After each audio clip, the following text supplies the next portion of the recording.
Maligayang pagbabalik sa Rai Movie Recaps. Narito na naman po tayo para sa isa na namang magandang palabas na pinamagatang Innocent Defendant na napalabas noong 2017. Kaya't ano pa ang ating hinihintay? Sit back, enjoy and relax love you. Nagsimula ang palabas nang ipakita ang napakalupit na lalaking ito. Dahil lang sa sinabi ng waitress kanina na parasite lang siya sa kanyang tycoon father. Kaya ikinulong niya ang isang waitress sa isang aparador at pinahirapan ito hanggang sa mamatay. Sunod na pinuntahan niya ang bahay ng kambal niya. Binugbog niya ang kanyang kapatid na ibibigay na sana ng kanyang ama bilang chairman position. Nang walang pag-iisip, itinapon niya ang kanyang kapatid sa gusali, nagsulat ng isang tala ng pagpapakamatay, at binago ang kanyang hitsura upang magmukhang kanyang kapatid. Layunin niya na ang kapatid niya ang sisihin sa kanya. Minho ang pangalan ng malupit na lalaking ito. Pagkatapos noon, walang pakundangan na pumunta si Minho sa bahay ng kanyang kapatid. Pagbukas pa lang ng kanyang hipag, napagtanto niyang hindi niya ito asawa, ngunit hindi pa rin siya pinansin ni Minho at nagkunwaring tinawag siyang asawa. Sa oras na ito, labis na nataranta ang hipag. Sa oras na ito, iniulat ng TV na ang direktor na si Cha ay tumalon sa itaas upang iwanan ang mundo. Sa oras na ito, napagtanto ng hipag na ang kanyang asawa ay pinatay lamang ng kanyang nakababatang kapatid. Ngunit hindi nagpakita ng pag-aalala si Minho dahil nahawakan na niya ang madilim na sikreto ng kanyang hipag. Gayunpaman, pinilit ni Minho ang kanyang kapatid na si Ina ilihim ito upang maipagpatuloy nila ang buhay. Kasabay nito, nakaramdam ng hinala si Prosecutor Jung-woo na ang isang malupit na tao tulad ni Direk Cha ay hinding-hindi tatapusin ang kanyang sariling buhay ng ganoon. Iniulat ng subordinate ni Jung-woo na ang huling taong nakatagpo ni Direk Cha ay ang kambal na kapatid na si Minho. Naghinala si Jung-woo na pinatay ni Minho ang kanyang kapatid para pumalit sa kanyang kapatid. Agad na pumunta si Jung-woo sa ospital para mahanap ang peking nakababatang kapatid at magpanggap na ito ang unang beses na nagkita sila ni Minho. Hindi ko alam na kahapon lang nagkakilala ang kuya niya at ang lalaking ito ay ganoon din ang bati. Mabilis na napagtanto ni Jung W na ito ay isang impersonator. Sa sandaling ito, nagising ang kapatid at gustong akusahan si Minho ng pananakit sa kanya. Mabilis na tumakbo si Jung-woo para lapitan ito para marinig ng mas malinaw, ngunit sa hindi inaasahang pagkakataon, nagkaroon lang ng oras ang pasyente na tawagin ang pangalan ng kanyang nakababatang kapatid bago mamatay. Naisip ni Jung-woo na walang tatawag sa sarili nilang pangalan sa ganitong kritikal na sandali. Sa dami ng iniisip ni Jung-woo, mas nakumbinsi siya na ang kaharap niya ay ang nakababatang kapatid na nagpapanggap na kuya. Ang problema ngayon ay kung paano ilantad ang taong ito. Sa oras na ito, dumating din sa ospital ang presidente ng Chomyong Group. Nakilala ng ama si Minho na nagpapanggap na kuya sa unang tingin. Nakiusap si Minho sa kanyang ama na itago ang kanyang sikreto. Walang magawa ang ama kundi pumayag dahil ayaw niyang mawala ng sabay ang kanyang mga anak. Kahit gaano kasama si Minho pa rin ang kanyang biological son. Upang mailantad si Minho na nagpapanggap na kanyang nakatatandang kapatid, iminungkahi ni Jung-woo na i-verify ang pagkakakilanlan ng namatay. Gayunpaman, napagtanto ng doktor na ang mga fingerprint ng biktima ay ganap na nawasak. Ito pala ay bunga ng pagkapit sa balkonahe sa sobrang pag-asa. Sa pilitin na marinig ito ay nakaramdam ng ginhawa si Minho, ngunit sinabi ni Jung W na gusto niyang kunin ang mga fingerprints ni Minho upang i-verify ang pagkakakilanlan dahil kung si Minho ang panganay, tiyak na ang namatay ay ang pangalawang anak na lalaki. Hindi makatanggi si Minho, kaya iniwan niya ang fingerprints niya. Ang mga resulta ng pagsusulit ay hindi makukuha hanggang bukas. Siyempre, hindi ipapayag si Minho na mangyari ang mga ganoon. Inilabas niya ang kanyang telepono at tinawagan ang kanyang ama para magmakaawa. Kinabukasan, pumunta si Jung W sa forensic apartment, at sigurado, ang mga resulta ay nagpakita na ang mga fingerprint ay pagmamay-ari ni Minho. Ito ay nagpatunay na ang namatay ay ang pangalawang anak na lalaki. Alam ni Jung na manipulahin ni Minho ang mga resulta ngunit wala siyang magawa. Pumasok si Minho sa morgue para tanggapin ang bangkay ng kanyang kuya. Nang biglang nagtanong ang forensic officer kung laging nakasuot ng salamin ang namatay. May marka kasi sa ilong nitong taong ito dahil sa pagsusuot ng salamin. Hindi alam ng forensic officer na sa pagdududa pa lang nito, malalagay na siya sa panganib. Nang gabing iyon, nang makaalis sa trabaho ang forensic officer at umuwi, nagpadala kaagad si Minho ng isang assassin para sundan siya sa isang truck. Nang naghihintay ang forensic officer sa pulang ilaw, sumugod ang truck at pinaslang siya. Mabilis na namatay sa lugar ang forensic officer. Nag-iisip ng paraan si Jung-woo para ilantad si Minho nang ibunyag ng kanyang kasamahan na nahuhumaling ang nakababatang kapatid sa mga matutulis na bagay. Agad na tumakbo si Jung-woo sa libing at sadyang itinutok ang matalim na sulok ng file kay Minho. Oo naman, nagpakita agad si Minho ng kakaibang takot na ekspresyon. Sa puntong ito, natukoy ni Jung-woo na si Minho ang talagang pumatay sa kanyang nakatatandang kapatid at ginaya ang isang ito, kaya agad na dinala ni Jung-woo ang warrant of arrest sa korporasyon para arestuhin si Minho. Minho nasa pabrika si Minho nang ipaalam sa kanya ng assassin, kaya mabilis siyang nagtago sa pabrika. Dinala ni Jung-woo ang prosecutor at desidido siyang hulihin si Minho. Dahil factory niya iyon, madaling nakatakas si Minho. Nang akala ni Minho ay ligtas na siya, biglang sumulpot si Jung-woo sa kanyang harapan. Si Jung-woo ay may ID ng kanyang kuya, ngunit iba ang mga fingerprint. Alam ni Minho na kung siya ay mahuli, siya ay makakatanggap lamang ng parusang kamatayan, kaya mahigpit niyang hinawakan ang napakataas na temperatura ng tubo, tinatanggap ang sakit ng pagsira sa kanyang mga fingerprint. Napangiti ng masama si Minho at sinabing wala ng ebidensya. Ngayon, galit na galit si Jung W dahil hindi niya mailantad ang pumatay kay Minho. Ngunit si Jung W ay isang lubhang matigas ang ulo na taga-Yusig. Laging lumalabas si Jung W sa tabi ni Minho, para pilitin itong ihayag ang mukha. Kumapit si Jung W kay Minho at sinubukang ilantad siya, nakita si Jung W na gustong arestuhin siya, ngunit walang ebidensya. Lumapit si Minho sa tenga ni Jung-woo, at mayabang na sinabi na ako ang nakababatang kapatid na nagpapanggap bilang panganay na kapatid. Napakayabang niya dahil iniisip niya na hindi makakahanap ng ebidensya si Jung W para hulihin siya ng hindi inaasahan. Jung-woo ta, it goes that night, natutulog si Jung-woo nang bigla siyang nagising. Pumunta siya sa sala at laking gulat niya nang makita ang asawang nakahandusay sa pool ng dugo. Masakit na niyakap ni Jung-woo ang katawan ng asawa. Sinabi ng kanyang asawa na ang kanilang anak na babae ay kinidnap ng isang masamang tao. Kasabay nito, kinuha ng isang lihim na tao ang anak ni Jung-woo. Tapos namatay din ang asawa ni Jung-woo. Napasigaw si Jung-woo sa kawalan ng pag-asa. Kinabukasan, binuksan ni Jung-woo ang kanyang mga mata at nakita niya ang mga preso sa paligid niya. Sa paligid niya, na ikinagulat niya. Wala siyang ideya kung bakit siya nandito. Tuluyan nang nawala ang lahat ng alaala ni Jung-woo. Sinabi ng mga tao na siya ay nakakulong dito sa loob ng 4 na buwan, at maaaring siya ay masentensyahan ng kamatayan. Sinabi ng isa pang tao na pinatay niya ang kanyang asawa at anak na babae. Biglang napagtanto ni Jung-woo na pula ang code ng kanyang bilanggo na isang preso sa death row. Pagtingin niya sa sarili sa salamin, hindi niya alam kung ano ang nangyari. Naalala niyang natulog siya kagabi kasama ang asawa, pero bakit siya naging death row inmate na pumatay sa asawa at mga anak niya ngayon? Bakit wala man lang siyang alaala? Sa oras na ito, ang warden ng bilangguan ay nagpapatrolya sa bilangguan. Labis na natakot ang lahat ng mga bilanggo, ngunit si Jung-woo lamang ang nakaupo sa sahig, tulala. Hiniling ni Jung-woo na hiramin ang kanyang telepono para tawagan ang kanyang asawa, ngunit nakatanggap ng abiso na hindi nakarehistro ang numero ng telepono. Pinayuhan ng warden ng kulungan si Jung-woo na tanggapin ang katotohanan. Hindi ito matanggap ni Jung-woo at tumayo at tinulak ang warden ng kulungan. Malakas na sigaw niya na halatang kumain na sila ng asawa kagabi. Dahil dito, kinaladkad siya ng warden ng bilangguan sa isang solitary confinement room. Si Jung-woo ay nakaramdam ng matinding kawalan. Sa pagtingin sa peklat sa kanyang binti, naalala niyang kaka-apply lang ng gamot ng kanyang asawa kahapon. Ngunit bakit ito ganap na gumaling ngayon? Siguro 4 na buwan na talaga siya dito. Dahil sa pagkawala ng memorya, madalas naging masungit si Jung-woo.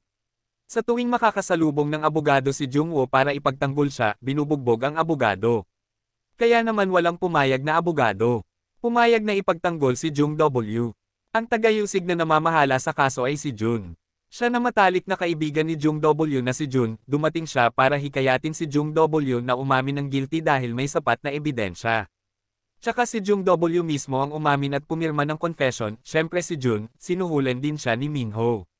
Nais matiyak ni Minho na hindi makakapag-apela si Jung W at makakayanan lamang nito ang pagpapahirap sa bilangguan sa loob ng ilang taon, at pagkatapos ay tumanggap ng parusang kamatayan. Sinuhulan pa nga ni Minho ang warden ng bilangguan para masiguradong wala ng lampas sa kanyang kontrol. Nang lahat ay nangyayari laban kay Jung-woo, isang batang babae ang lumitaw. Si In-hai ay isang lubhang matigas ang ulo na abogado. Siya ang ganap na magpapabago sa kapalaran ni Jung-woo. Nang basahin ang mga detalye ng kaso ni Jung-wook, nangako si Yoon-hae na ipagtanggol ang lalaking ito, ngunit nang mapanood ang video ng ebidensyang nakolekta sa pinangyarihan, natuklasan ni Yoon-hae na hindi natural ang pananaksak ng bilanggo. Kaya agad siyang pumunta sa paiskal na si Junhyuk, na namamahala sa kaso. Itinuro niya na ang nasa video ng crime scene reenactment ay hindi si Jung-woo. Dahil left-handed si Jung-wook, at ang nagpapanggap na left-handed sa video ay malinaw na nagpapanggap na left-handed. Kaya ang aksyon ay napaka-hindi natural. Kailangang aminin ni Junhyuk dahil nawalan na ng alaala si Jung-woo, kaya nakiusap si Junhyuk sa isang tao na magpanggap na si Jung-woo para gayahin ang eksena. Para hatulan ng kamatayan si Jung-wook, tinanong ni Yoon-hae si Junhyuk na malinaw na alam mong nawalan ng alaala si Jung-wook, pero bakit mo pa rin hiniling sa hukom na hatulan siya ng kamatayan? Walang ideya si Yoon-hae na nasuhulan ang matalik na kaibigan ni Jung-woo. Sa oras na ito, may isang misteryosong tao si Minho na nagpadala sa kanya ng larawan nila ng kanyang kapatid. Nagpanik siya, iniisip na baka nabawi na ni Jung-woo ang kanyang memorya. Kinabukasan, pumunta agad si Minho para manood ng gyera. Kasabay nito, sinalakay ni Jung-woo ang dalawang gwardiya ng kulungan upang makatakas. Gusto na niyang umuwi para hanapin ang kanyang asawa at mga anak. Dahil sa kanyang liksi, madaling nakatakas si Jung-woo sa lugar na iyon. Tumakbo siya palabas, ngunit nakalock ang pinto. Parang baliw na bumilis si Jung-woo sa kabilang direksyon at aksidenteng nabangga si Minho na aalis na sana. Kaya gumamit si Jung-woo ng panulat para kontrolin si Minho. Sigaw niya na gusto na niyang umuwi para hanapin ang asawa at mga bata. Sa sandaling ito, dumating na ang kanyang nakababatang bayaw na bantay sa bilangguan. Nakiusap si Jung-woo na pauwiin siya ngunit hinawakan ng kanyang nakababatang bayaw ang kamay ni Jung-woo at sinabing pinatay ng kanyang sariling mga kamay ang kanyang pamilya. Narinig din ang sinabi ng nakababatang bayaw na natahimik si Jung-woo at nagsimulang magduda sa sarili. Sinamantala ng prison guard ang pagkakataong ito para arestuhin si Jung-woo at ikulong siya sa isang madilim na silid. Pag-uwi ni Minho, naalala niya ang oras na ginahasa siya ni Jung-woo. Ang walang pakialam na tingin na iyon ay isang ekspresyon ng hindi niya pagkakakilala, kaya hindi pa rin nababawi ni Jung-woo ang kanyang alaala. Ngunit upang maging ligtas, mas mabuti pa rin na hawakan ito ng maayos. Kaya pinapunte niya si Junhyuk para makipagkita kay Jung-woo. Kinumbinsi ni Junhyuk si Jung-woo na pirmahan ang non-appeal form. Akmang pipindutin na ni Jung-woo ang fingerprint niya, bigla siyang tumigil. Sinabi ni Jung-woo kay Junhyuk na hindi lamang siya mag-apela hanggang sa wakas, ngunit tiyak na malalaman niya kung bakit namatay ang kanyang asawa at mga anak. Ang dahilan kung bakit biglang nagbago si Jung-woo ay dahil noong siya ay nakakulong sa piitan, hindi niya sinasadyang natuklasan na ang sahig ay may nakaukit na pangalan ni Jung-woo. Ang lihim na pangalan na ito ay kilala lamang sa kanyang asawa at sa kanya. Nangangahulugan ito na mismong si Jung-woo ang inukit ang pangalang ito, at tiyak na may espesyal itong layunin na tulungan siyang mabawi ang kanyang memorya. Opisyal na nagsimula ang paglalakbay ni Jung-woo sa paghihiganti. Agad na bumalik si Jung-woo sa kanyang silid upang tanungin ang kanyang kasama kung kailan siya nawala ng alaala. Sinabi ng tiyuhin na naitala niya ang araw na nawala ng memorya si Jung-woo, na 1 linggo bago ang unang pagsubok. Sinabi ng tiyuhin na maraming inihanda si Jung-woo para sa paglilitis, ngunit kinuha ng warden ang lahat ng mga dokumentong inihanda ni Jung-woo. Naghinala si Jung-woo na ang pagkamatay ng kanyang asawa ay isang pagsasabuatan, at ang mga salita sa sahig ng piitan ng susi sa pag-alala sa lahat. Ngunit upang malaman kung ano ang nakasulat sa sahig, kailangan niyang gumawa ng gulo. Kaya naman nakaisip agad ng paraan si Jung-woo. Ang bilang ng bilang 7,146 na ay nakakatakot sa lahat ng nasa bilangguan. Hindi gaanong nagsalita si Jung-woo, bagkus ay agad na sumugod sa lalaking ito. Para malaman ang katotohanan, kinailangan ni Jung-woo na gawin ang lahat. Gaya ng gusto niya, ikinulong muli si Jung-woo sa piitan. Pero sa hindi inaasahang pagkakataon, nagkulong siya sa ibang kwarto dahil may iba na siyang nakakulong sa kwarto kung saan kinulit ni Jung-woo ang mga salita. Umaasa si Jung-woo na masasabi sa kanya ng taong iyon ang mga salitang nakaukit sa sahig. Pero hindi niya akalain na ang taong iyon ang pinakaayaw ni Jung. Dahil si Jung-woo ang nagpakulong sa lalaking ito noon. Sinabi ni Chul-sek kay Jung-woo na kung gusto niyang malaman kung ano ang nakaukit sa araw na iyon, kailangan mo muna akong ilabas sa piitan. Sa kabutihang palad noong gabing iyon, ang nakababatang bayaw ni Jung-woo ay dumating sa piitan upang dalhan siya ng pagkain. Sabi ni Jung-woo basta pipalabasin mo si Chul-sek sa piitan, sasabihin ko sa'yo kung saan ko inilibing ang bangkay ng anak ko. Kaya't ang nakababatang bayaw ay lumaban sa lahat ng puwersa at hinayaan na manligaw sina Chul-sek at Jung. Ayon sa kasunduan, sinabi ni Jungwoo na inilibing niya ang katawan ng kanyang anak sa likod ng burol. Sa katunayan, nawala ang kanyang memorya, kaya't wala siyang maalala. Nang lumabas si Cholsek ay sinabi ni Jungwoo na ang sahig ay may nakaukit na salitang doorbell, at marami pang ibang salita, ngunit tumanggi si Cholsek na magsabi ng anuman. Sa tuwing gustong malaman ni Jungwoo ang higit pang mga salita, kailangan niyang gawin ang isang bagay para kay Cholsek. Walang choice si Jungwoo kundi subukang isipin kung ano ang ibig sabihin ng kampana. Bakit napakahalaga ng salitang iyon? Bumalik si Jungwoo sa kwarto niya at inulit. Pinainit ang salitang kampana buong gabi pagkatapos makatulog, biglang nagising si Jung W at biglang naalala ang kahulugan ng kampana noong gabing pinatay ang kanyang asawa. Natutulog siya at biglang may narinig na nag-doorbell. Posibleng ito ang tunay na mamamatay tao.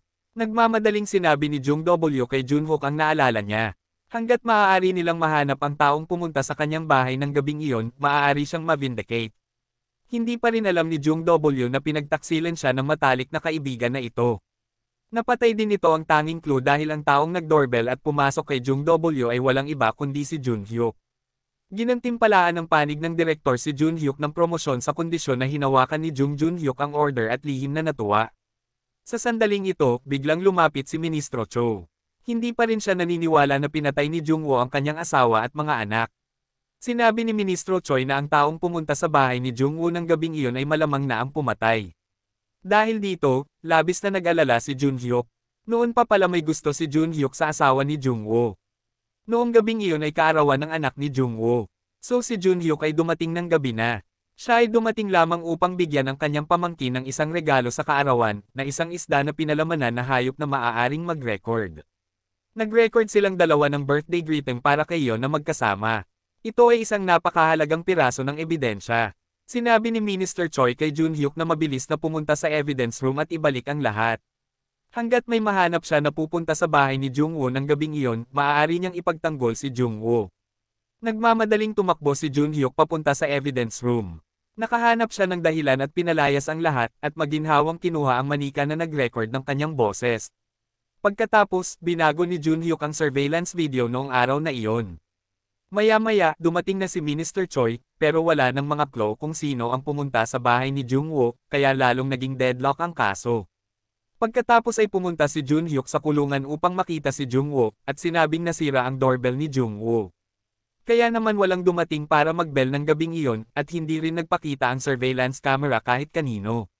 Si Jungwoo ay palaging nagtitiwala sa kanyang matalik na kaibigan, kaya naisip niya na siya ay mali. Mahirap humanap ng kaunting pag-asa, ngunit ito ay napatay. Pero hindi sumuko si Jungwoo. Muli siyang pumunta kay Chulsik para itanong kung ano ang nakaukit sa sahig. Hiniling ni Chulsik kay Jungwoo na bumili ng isang pakete ng sigarilyo. Kung hindi, hindi niya sasabihin sa kanya ang natitirang mga salita. Nais ni Jungwoo na matalo niya ang lalaking ito, ngunit para sa paghihiganti, sumunod lang siya. Tinanong ni Jinwoo ang kanyang cellmate kung paano bumili ng sigarilyo. Itinuro ng kanyang kasama sa selda na tanging ang preso lang na may numerong 7,146 ang makakabili ng sigarilyo. Bukod dito, ang isang pakete ay 500,001. Nagkataon na ang taong tinatawag na 7,146 na ay binugbog lamang ni Jinwoo. Kaya ngayon ay galit na galit siya kay Jungwoo. Tiningnan ni Jungwoo ang 500,000 won savings book na sapat lang para makabili ng isang pakete ng sigarilyo at nabulunan dahil ang perang ito ay ipinadala sa kanya ng kanyang biyenan upang tulungan siyang mabuhay sa kanyang mga araw sa bilangguan bago siya namatay. Ang kanyang mabait na biyenan ay palaging naniniwala na si Jungwoo ay inosente. Ngunit dahil sa paghihiganti, kailangan pa ring magtiis ni Jungwoo. Pumunta siya sa bilanggong numero 7,146 para bumili ng tabako. Sa hindi inaasahang pagkakataon, sinabi niyang 500,000 won ang isang kahon, ngunit kung gusto ni Jungwoo na bilhin ito, doble ang presyo. Si Jungwoo ay mayroon lamang 500,000 won na hindi sapat para makabili ng tabako. Iminungkahi ni Jungwoo na saktan niya ako ng 50 beses para makabawi, bawat hit ay nagkakahalaga ng 10,000 won. Sinamantala ng ibang lalaki ang pagkakataong maghayganti at ginamit ang lahat ng kanyang lakas. Nang bumagsak si Jungwoo sa lupa, siya ay napagod. Matagumpay na nakatanggap si Jungwoo ng isang pakete ng sigarilyo. Hinawakan niya ang kanyang tiyan sa sakit at pumunta para ibigay ang tabako kay Chulsik. Sinabi ni Chulsik kay Jungwoo na may mga salitang 16K sa sahig. Hindi maintindihan ni Jungwoo ang ibig sabihin ng 16K. Sa kasamaang palad, napansin ng warden ng kulungan ang kakaibang pag-uugali ng dalawang tao. Kaya naaresto si Choek. Nakumpiska din ang sigarilyo ng hindi inaasahan matapos itong buksan. Isa lang itong kahon na walang laman. Nagalit ang warden ng kulungan at bumaling upang imbestigahan si Yung W, ngunit walang mahanap ang warden. Kaya nakaramdam siya ng hiya, kaya pinilit ng warden ang dalawang tao na pumunta sa rooftop para magtrabaho araw at gabi. Kasabay nito, si Minho ay nakatira sa ilalim ng pagkakakilanlan ng kanyang nakatatandang kapatid, ngunit hindi niya sinasadyang napirmahan ang kanyang pangalan sa supermarket. Nang tingnan niya ang pirma sa bill, huli na ang lahat. Nag-aalala ngayon si Minho. Naalala niya na mali rin ang pagkakapirma niya kapag kumukuha ng fingerprints. Ang lahat ng ito ay katibayan na naglantad sa kanyang pagkakakilanlan. Mabilis na nagmaneho roon si Minho para ibalik ang form na napirmahan niya nang hindi sinasadya. Pero sabi ng kabilang partido nasa abroad ako at hindi na makakabalik. Nagalit si Minho sa kanyang kawalang ingat. Ang lahat ng ito ay naobserbahan ng isang misteryosong tao. Siya si Inspector Kang, ang matalik na kaibigan ni Jungwoo. Mula nang maling arestuhin si Jungwoo, iniimbestigahan na niya si Minho. Bumalik si Minho sa kanyang opisina at natagpuan ang diagnosis ng kanyang phobia sa mesa. Nagpanik na naman si Minho. Mabilis siyang tumakbo palabas sa hallway at may nakita siyang figurang dumaan. Agad namang hinabol ni Minho ang taong ito. In the urgent moment, sumigaw ng malakas si Minho. At agad na tumigil ang lahat. Gustong umakyat ni Minho at tingnan kung sino ang misteryosong tao nang biglang lumapit ang kanyang ama at tinanong kung ano ang nangyari. Matapos sagutin ni Minho ang tanong ng kanyang ama ay tumangala siya at nakita niyang nawala ang misteryosong tao sa labas ng pinto. Inutusan ni Minho ang kanyang mga subordinate na hanapin ang misteryosong tao sa lahat ng paraan. Napakabilis, nakatanggap si Minho ng impormasyon tungkol sa misteryosong tao, na inimbestigahan ng kanyang mga nasasakupan. Alam din ni Minho na si Inspector Kang ang matalik na kaibigan ni Jungwoo. Ang dahilan kung bakit patuloy na binyantaan ni Inspector Kang si Minho ay para takutin siya na ibunyag ang kanyang mga kapintasan. Kinabukasan, pumunta si Minho sa archive para kunin ang dokumentong napagkamalan niyang pinirmahan, ngunit nalaman na kinuha ito ni Inspector Kang. Kasabay nito, dinala ni Inspector Kang ang dokumento sa Yunhai. Tinanong ni Ana ang inspector kung saan magkikita ng biglang tumunog sa telepono ang tunog ng pagbangga ng sasakyan. Oo naman, nakahiga si Inspector Kang. Dugo. Ang tanging ebidensya na maaaring maglantad kay Minho ay kinuha rin ng assassin. Noong gabing iyon, inihatid ng kanyang subordinate ang dokumento kay Minho. Tiningnan ni Minho ang maling pirma niya at itinapon ito sa apoy. Sa wakas naging abo ang ebidensya. Kasabay nito, ang nakababatang bayaw ni Jungwoo ay sumunod sa address. Si Jung W ay nagpadala at naghukay ng galit na umaasang mahanap ang bangkay ng kanyang pamangkin, ngunit pagkatapos ng ilang araw na paghuhukay, hindi pa rin niya ito mahanap. Sa oras na ito, akala ng nakababatang bayaw ay nagsisinungaling si Jung W. Hinampis niya ang pala sa lupa para ilabas ang galit. Sa sandaling ito, isang kakaibang tunog ang umalangaw-ngaw, at sigurado, nakita niya ang malite sa ilalim. Ayon kay Jungwoo, ito ang malite na naglalaman ng katawan ng anak ni Jungwoo. Nakalagay talaga sa name tag ang pamangkin na nagngangalang yon, ang nakababatang bayaw. Kinabahan ng husto nang hilahin niya ang malite para buksan. Nang makita niya ang eksena sa loob ay tuluyan na siyang bumagsak. Si Jung W sa bilangguan ay sinusubukan pa ring isipin kung ano ang ibig sabihin ng 16K. Bigla niyang naalala na tinimbang niya ang kanyang anak. 16K pala ang bigat ng kanyang anak. Natanggap ni Junhook ang balita at agad na pumunta sa pinangyarihan. Nakapagtataka, walang laman ang malita. Galit na galit ang nakababatang bayaw, at pinuntahan si Jungwoo para tanungin kung bakit walang katawan sa malita na iyon. Labis na nagulat si Jungwoo sa narinig niya dahil random lang siyang nagtakda ng lokasyon at talagang nakita niya ang bagahe ng kanyang anak. Pagkatapos, iyon ay dapat na isang alaala sa kanyang subconscious na nangangahulugan din na ang bagahe ay inilibing niya. Ngunit pinag-isipan ito ni Jungwoo ng matagal, ngunit hindi pa rin maalala. Sa mga oras na ito, dumating ang nakababatang bayaw, na siyang gwardya ng kulungan, at lumuhad para makiusap kay Jungwoo na sabihin sa kanya kung saan inilibing ang bangkay niyon. Pero wala talagang maalala si Jungwoo. Binasa din ni Minho ang impormasyon tungkol sa walang laman na malita, na labis na ikinagalit niya. Tinanong ni Minho ang kanyang mga nasasakupan kung bakit hindi pa nila pinapatay ang anak ni Jungwoo. Kumuha siya ng nasusunog na kahoy at brutal na binugbog ang kanyang mga nasasakupan. Pagkatapos ay iniutos niyang mabilis na hanapin si Yon at patayin ito. Sa kulungan, muling pinanood ni Yunhai ang video. Noong araw na iyon ay kinuha ni Jungwoo ang maliit na naglalaman ng kanyang anak na babae sa labas ng bahay. Ngunit napakagaan ng bagahe, kaya posibleng wala sa loob ang kanyang anak. Ibig sabihin ay malamang nabuhay pa si Yon. Binigay ni Yunhai si Jungwoo ng isang papel. Ito ang sulat na palihim niyang ibinigay sa kanyang biyenan na nagsasabing hindi na talaga siya dapat maglinis ng bahay. Napagtanto ni Jungwoo na may itinatago siyang mahalagang clue sa bahay. Ngunit dahil nawala na siya ng alaala, may naalala lang siya sa pag-uwi niya. Sinabi ni Jungwoo kay Yunhai na humanap ng tulong kay Minister Choi. Agad namang pumunta si Yunhai. Para kay Minister Choi, nakaisip agad silang dalawa ng perpektong plano. Galit na galit si Minister Choi kaya pinagalitan niya si Ju. Bakit ka nagpadala ng isang tao upang magkaila bilang Jung W upang muling likhain ang eksena? Kung nalaman ito ng media, paano nila ito ipapaliwanag? Sabi naman ni Director Choi Yung, he suggested it keeping it a secret. Kapalit ng pagpayag ni Jung W na makauwi. Walang pagpipilian si JHU kundi iuwi si Jung W at gamitin ang dahilan ng pagkolekta ng ebidensya. Pag-uwi ni Jungwoo, hinaplos niya ang pisngi ng kanyang anak, ngunit biglang nawala ang imahe. Sumabog si Jungwoo, luhaan at pumasok sa bawat silid. Ang mga alaala ng kanyang asawa at anak na babae ay bumalik na nagpalungkot sa kanya. Iyak nang iyak si Jung W kaya nawasak ang puso niya.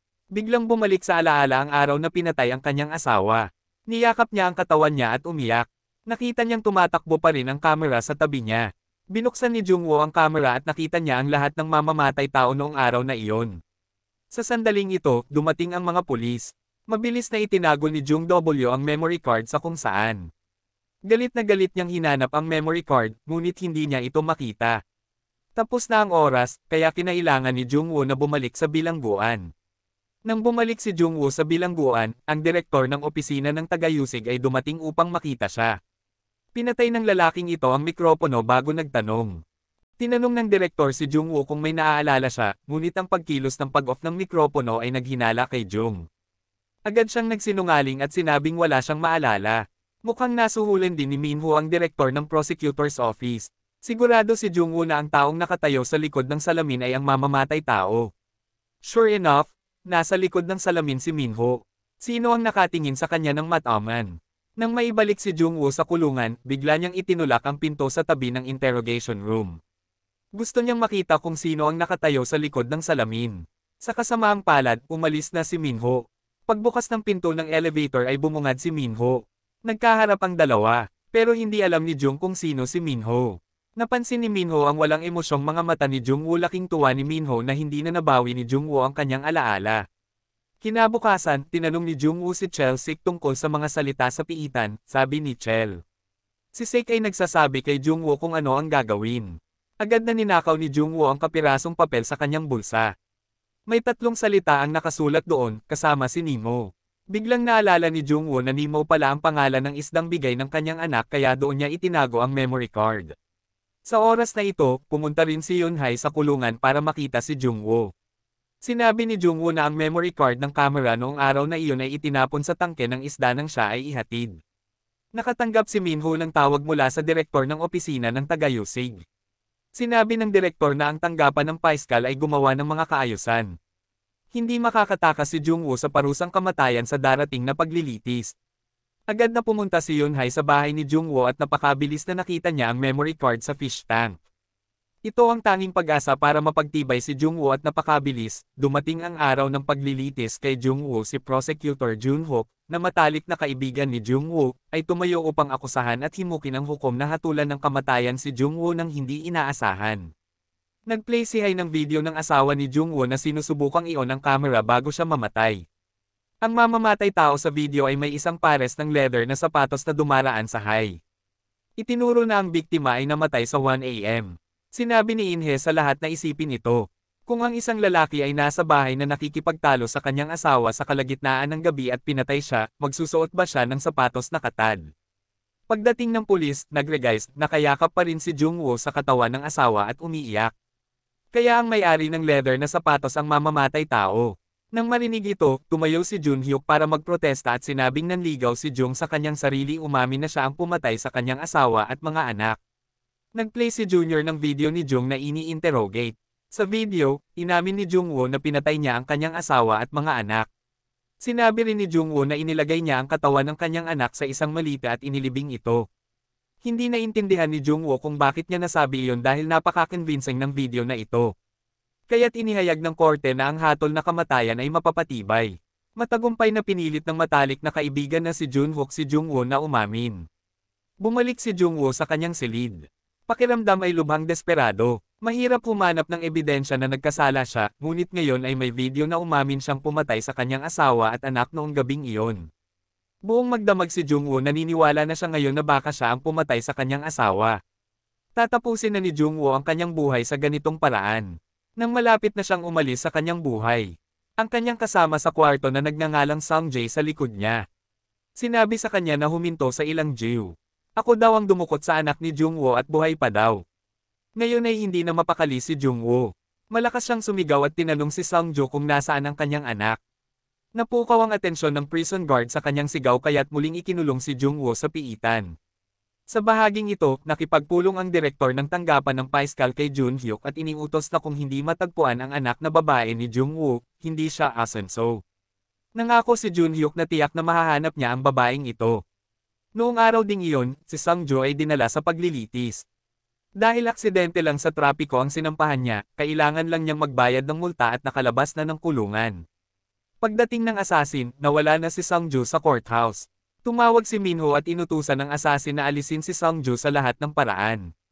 Higit pa rito, ni-review ni Minho ang video ng ang asawa ni Jungwoo ay humaharap sa korte. Naghinala siya na baka nabawi ni Jungwoo ang kanyang mga alaala. Dumating ang warden ng bilangguan upang tingnan kung may naalala si Jung. Siyempre si Jung W, hindi daw. Nang makaalis ang prison warden ay muling tumawag si Minho, ang tunog ng tugtog ay ginawa ni Jungwoo.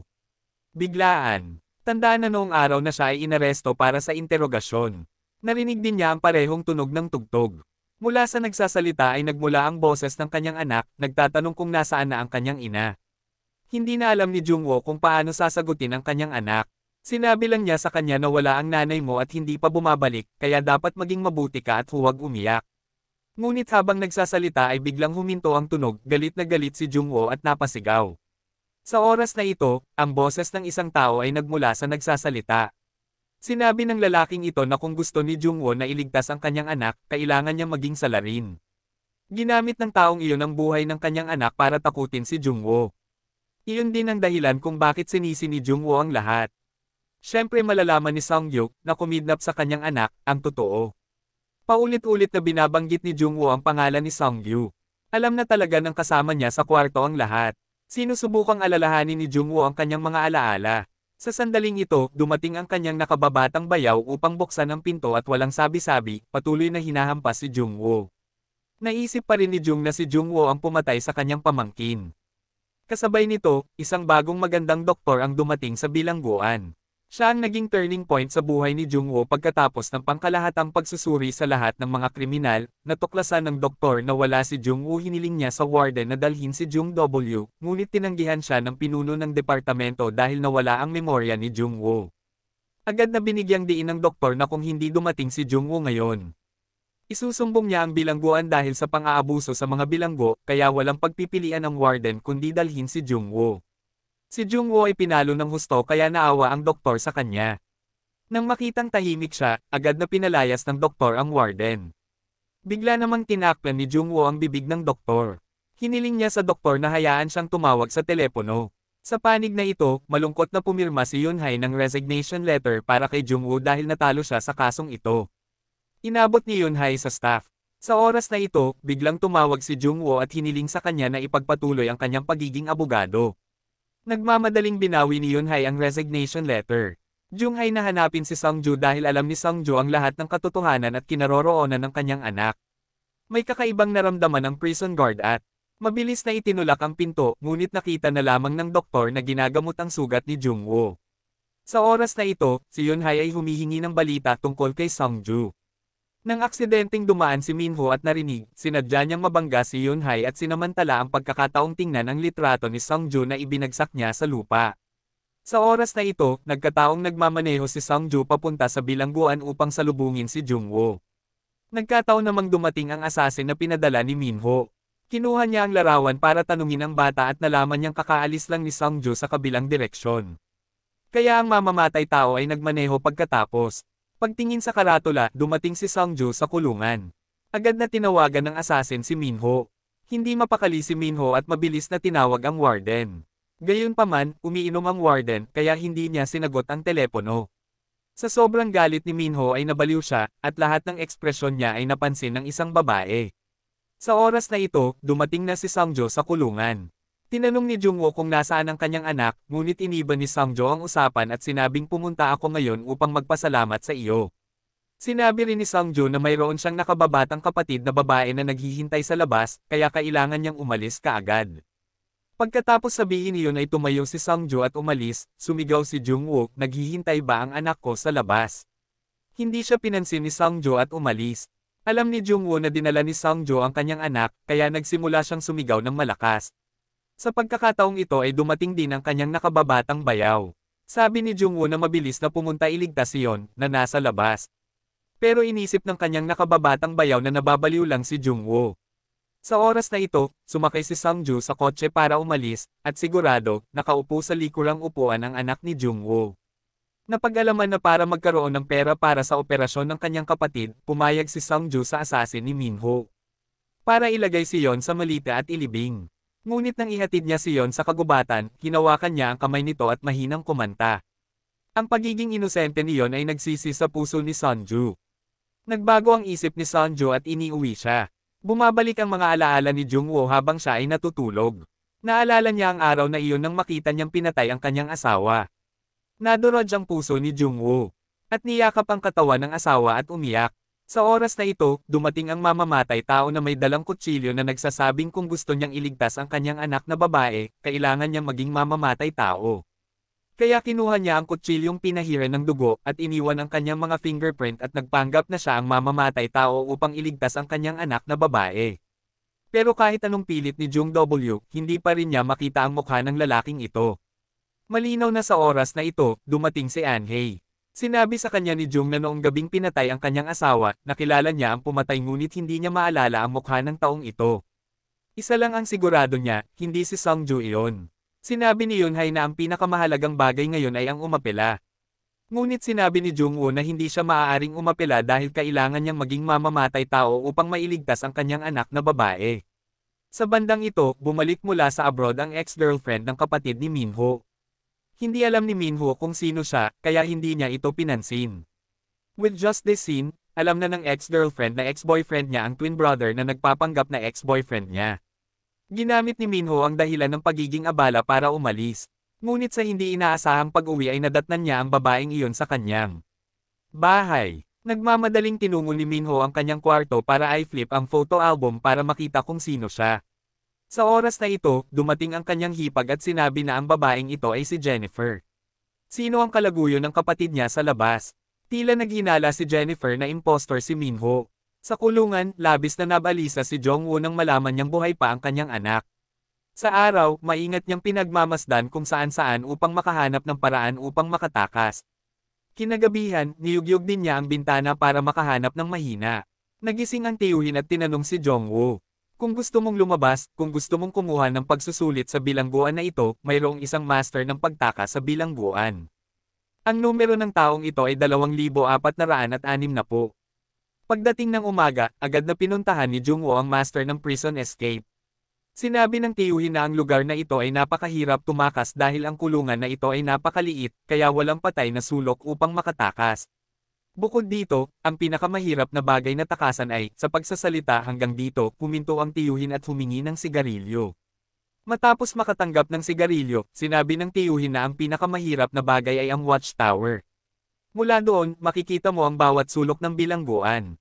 Ngunit iyon ay hindi nangangahulugan na walang paraan upang magsalita upang marinig ang tiyuhin na tumigil. Binigyan siya ni Jungwoo ng isa pang sigarilyo. Sinabi ng master na para makatakas kailangan mong palitan ang iyong registration number. Ang masters, nakatagong kahulugan na ginawa. Si Jungwoo sobrang nalilito. Bumalik siya sa kanyang silid at nag-isip buong gabi. Hindi sinasadyang nakita ni Jungwoo ang kanyang apela. Napagtanto niya na ang pagpapalit ng kanyang registration number nangangahulugan ng paglipat sa ibang bilangguan. Kasabay nito, pumunta si Jennifer sa detective para imbestigahan si Minho, pero hindi niya alam na nasuhulan pala itong detective ng mga subordinate ni Minho. Pagbalik niya sa hotel, naghihintay na doon si Minho. Para maiwasan ang pagdududa ni Jennifer, hinalikan siya ni Minho ng malalim. Itong eksena lang ay napaibig na siya. Alam ni Minho na tuwing babalik si Jennifer sa Korea ay dadalhin siya ng kanyang kapatid sa isang secret villa. This time, dinala rin ni Minho si Jennifer sa secret villa na iyon. Magdamag silang magkasama. Naunang nagising si Jennifer at biglang naalala. Kinuha ito ni Minho at ininom lahat. Nang makita ito, hindi na mapakali si Jennifer. Mabilis siyang tumakbo palabas para tawagan ang kanyang hipag para ibalita na peke ang taong ito dahil hindi umiinom ng white wine ang kapatid ni Minho. Sa hindi inaasahang pagkakataon, dumating si Minho ng ganitong oras.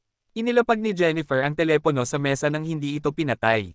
Sinabi ni Minho na hindi siya mabubuhay dahil marami siyang alam. Pagkatapos ay walang puso niyang pinatay si Jennifer. Sunod, kinuha ni Minho ang murder weapon na ginamit niya lang para patayin si Jennifer at itinapon ito sa lawa. Mabilis niyang tinawag ang killer para linisin ang katawan. Alam din ni Minho na narinig ng kanyang hipag ang lahat. Ang kanyang hipag ay nagtatago sa bar sa sandaling ito. Ang pag-alala sa mga sigaw ni Jennifer ay natakot pa rin siya, kaya uminom siya ng marami upang maibsan ang kanyang takot. Pagkatapos ay nagmaneho siya na parang baliw sa kalye. Dahil hindi niya makontrol ang bilis, nabangga niya ang isang pedestrian. Dead on the spot ang biktima kaya mas lalo siyang natakot.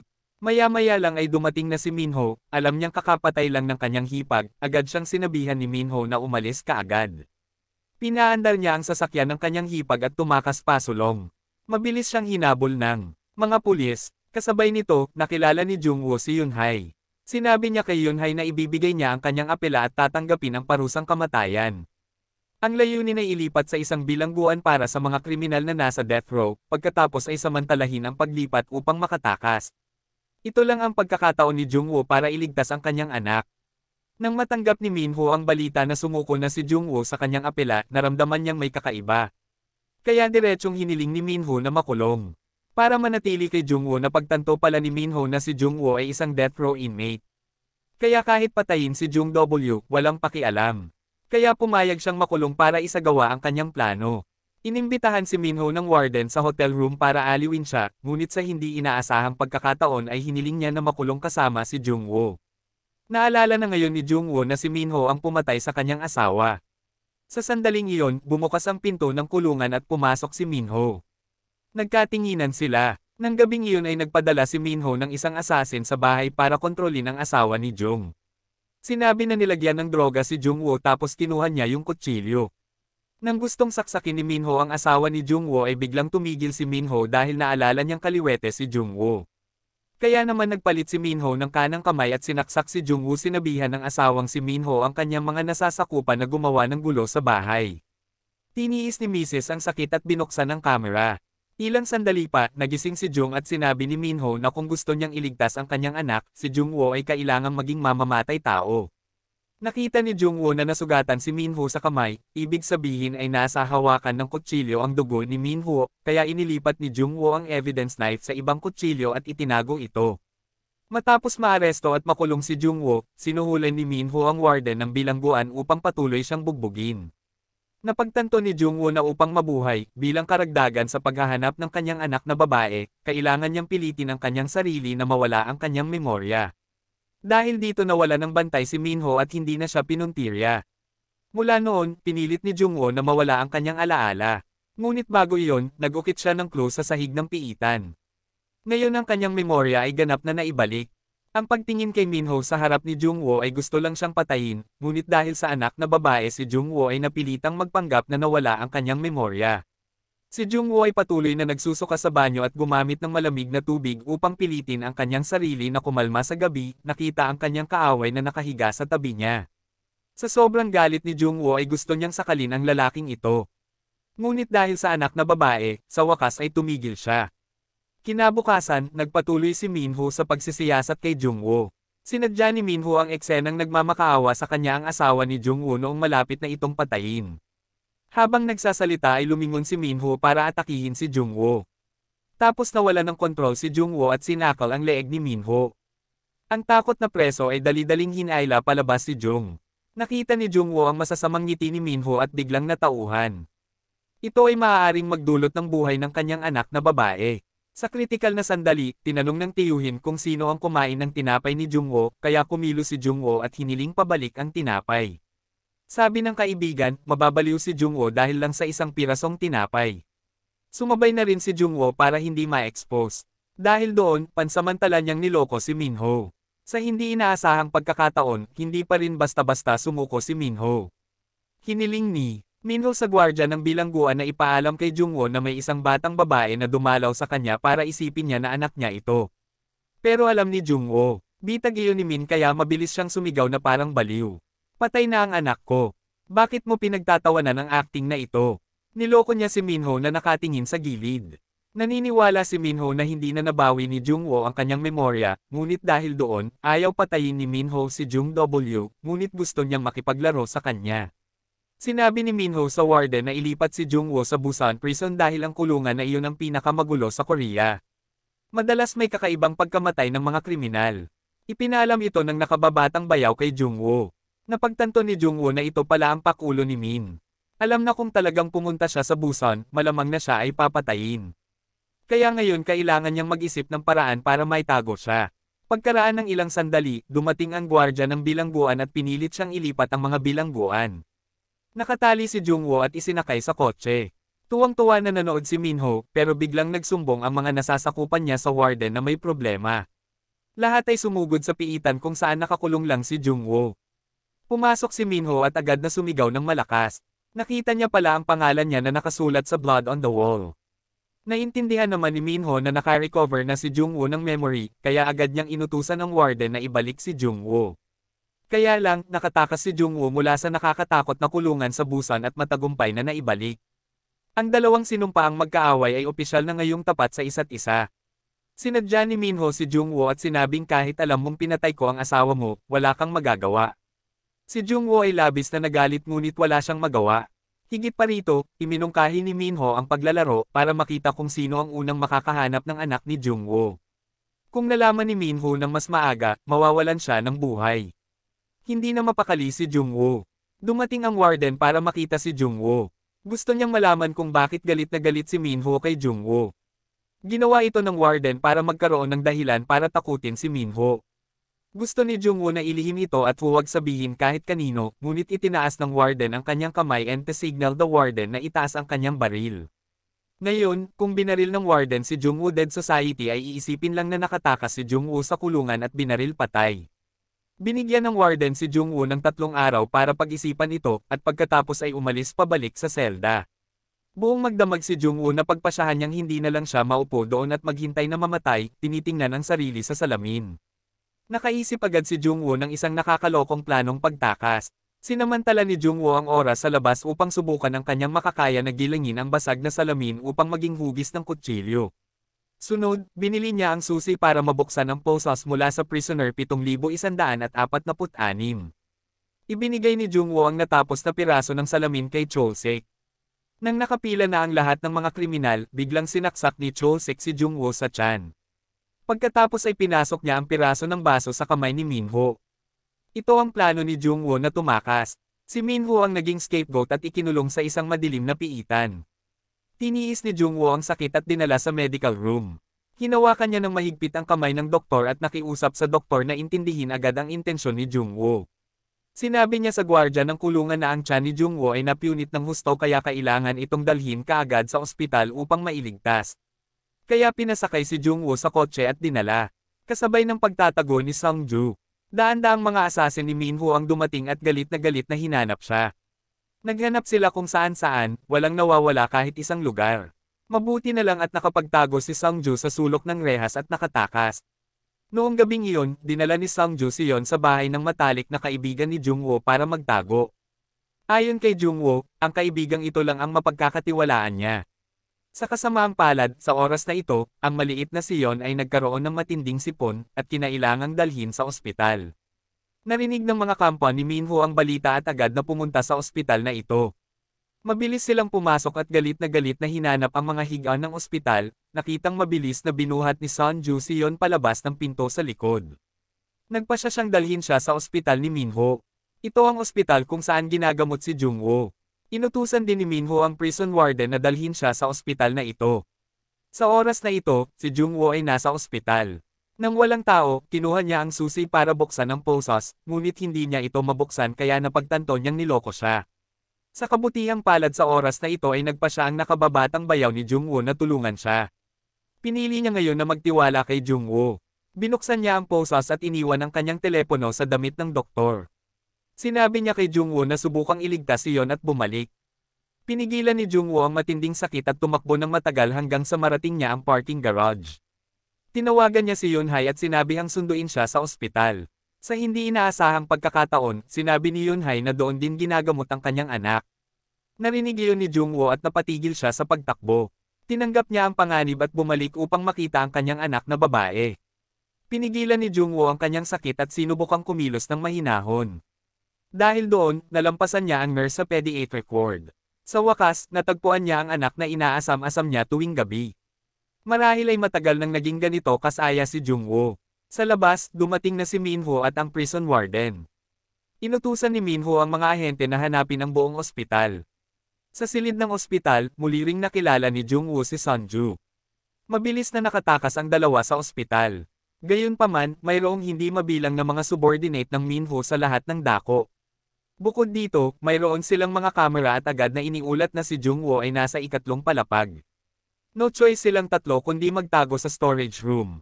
Iminungkahi ni Sungju na tumawag ng pulis dahil kapag nakita nila si Yeon, mapapatunayan nilang hindi pinatay ni Jungwoo ang kanyang asawa. Ngunit sinabi ni Jungwoo na nasuhulan ng gobyerno. Iminungkahi niya na akitin niya ang iba para maalis ni Sungju si Yeon sa ibang paraan. Anyway, magkikita sila sa parking garage makalipas ang 20 minuto. Kaya, lumabas si Jungwoo para akitin ang iba na habulin siya. Sinamantala ni Sungju ang pagkakataon na dalhin si Yeon sa parking garage. Hinawakan ni Jungwoo ang kanyang tiyan na malubhang nasugatan habang sinusubukang makatakas. Makalipas ang mahabang panahon, sa wakas ay nakarating na rin siya sa parking garage. Nakita niya si Sungju sa sasakyan sa harap niya. Kulang na lang sumakay siya sa sasakyan para makatakas sa lugar na ito. Ngunit nang ilang hakbang na lang ang layo niya sa naghihintay na sasakyan ay nasagasaan ng mga kampa ni Minho. Si Jungwoo ay sinenyasan si Sungju na kunin si Yeon at tumakbo palayo habang siya ay tumakbo sa ibang direksyon upang akitin ang iba. Nasiyahan si Jungwoo na nakatakas ang kanyang anak at siya ay nahimatay. Nang magising si Jungwoo, nakita niya si Minho sa harapan niya. Diniin ni Minho ng husto ang sugat ni Jungwoo na nagdulot sa kanya ng matinding sakit. Kasabay nito, sinabi ni Minho na ipapahanap niya sa kanyang mga subordinate ang anak ni Jungwoo araw at gabi.